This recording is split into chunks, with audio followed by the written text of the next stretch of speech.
Subscribe करें और bell दबाएं ताकि कोई खबर रह न जाए।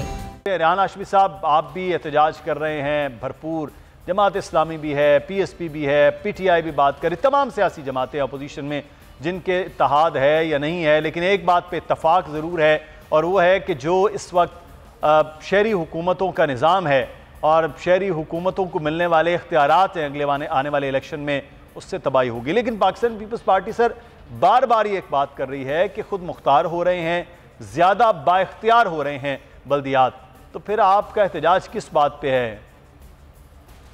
बिस्मिल्लाहिर्रहमानिर्रहीम। देखिए, वो मौक़िफ़ जो एमकेएम पाकिस्तान गुज़िश्ता कई सालों से कहती आ रही है कि बेइख्तियार मेयर, वसाइल की गैर मुनसिफाना तक़सीम, प्रोविंशियल फाइनेंस कमीशन का अवार्ड, उसकी मीटिंग कॉल ना करना और अरबों रुपए वाजिबुल अदा जो सिंध गवर्नमेंट पर है, जो NFC के बाद मिलते हैं और वो नीचे डिवॉल्व नहीं होते।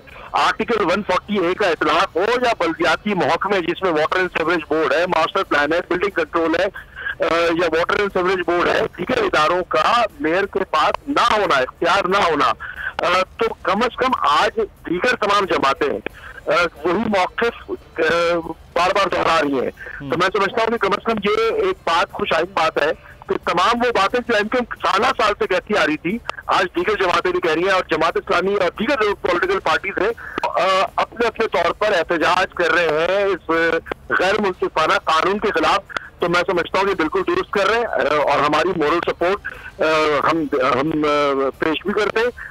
देखिए, सिंध गवर्नमेंट अगर ये सवाल यहाँ पर पहला पैदा ये होता है कि 2013 का कानून जब आपने पास किया, जिसपे रिकॉर्ड पर मौजूद है कि एमकेएम पाकिस्तान का सख्त मौक़िफ़ आया, हमने एहतजाज भी किया, वर्कआउट भी किया।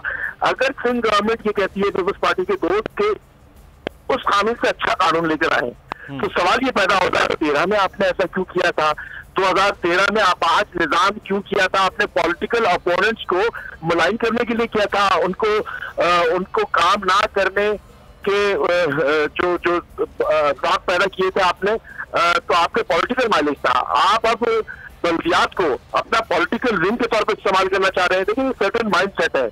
आप प्रोविंशियल फाइनेंस कमीशन के अवार्ड कर देना।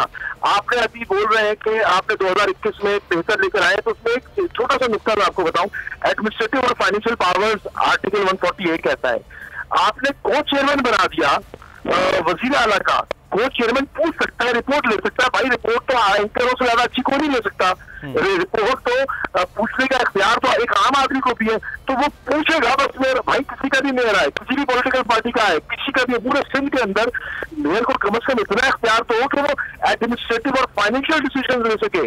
अनफॉर्चुनेटली ऐसा कुछ भी नहीं हो रहा और मैं समझता हूँ कि सिंध के अंदर खास तौर पर होने वाले नारवा सलूक के हवाले से तमाम पॉलिटिकल पार्टी का मौक़िफ़ अगर आज एक है और तमाम अपने अपने कर रहे हैं, तो इसको यूनिफॉर्म होना चाहिए, एक डायरेक्शन में होना चाहिए। इसका मतलब है सारे बेवकूफ तो नहीं है ना। सब्सक्राइब करें और बेल दबाएं ताकि कोई खबर रह न जाए।